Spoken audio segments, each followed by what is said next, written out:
आज आणि उद्या भारताचा प्राईम मिनिस्टर असं मला वाटते होऊ शकतो. एवढं बोलून मी आपलं आज आणि उद्या भारताचा प्राईम मिनिस्टर असं मला वाटते होऊ शकतो. एवढं बोलून मी आपलं 21व्या वर्षी हा नगरसेवक झाला, 27व्या वर्षी तो हे आणि नंतर उडी मारली ती आमदाराची. आज आणि उद्या भारताचा प्राईम मिनिस्टर असं मला वाटते होऊ शकतो. एवढं बोलून मी आपलं वाटत इतिहासात कोणी मी झाला असेल तसा हा माझा पुतण्या अतिशय धीरगंभीर आहे. राजकारणाच्या गोष्टीच करत नाही तर कुटुंबाच्या गोष्टी करतो आणि त्यावेळेस अतिशय मोकळा असतो असा हा माझा पुतण्या.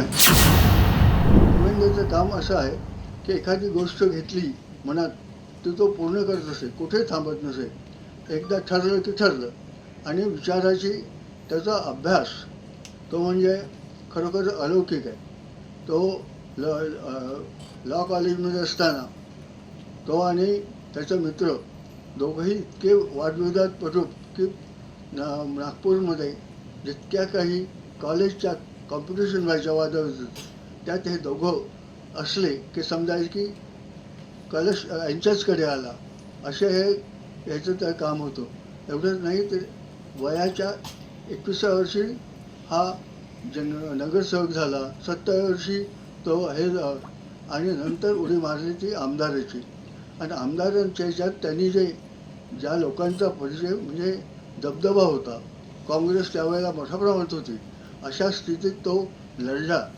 आणि एवढंच नाही तर मोठ्या मोठ्या दिग्गजांचे त्यांनी पराभव केले. पहिल्या ह्याच्यात 9,500, दुसऱ्या 17,000, तिसऱ्या 24,000 अशा 3 इलेक्शनमध्ये त्यांनी सगळे दिग्गज आले. आणि नंतर जे काय जो आला आम्हालाही कधी वाटत नव्हतं की मुख्यमंत्री होईल.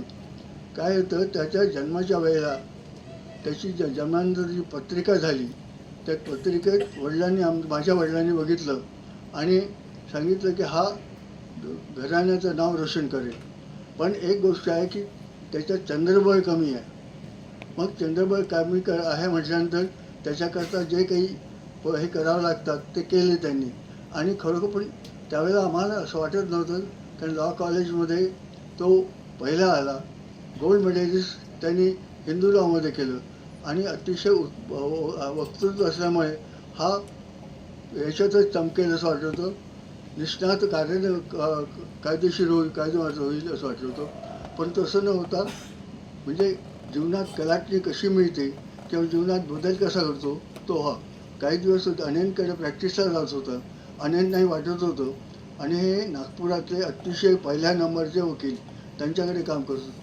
आणि त्यांना असं वाटत होतं की हा आपल्या पुढे पुढची आपली जी हे कारकीर्द हा सांभाळेल.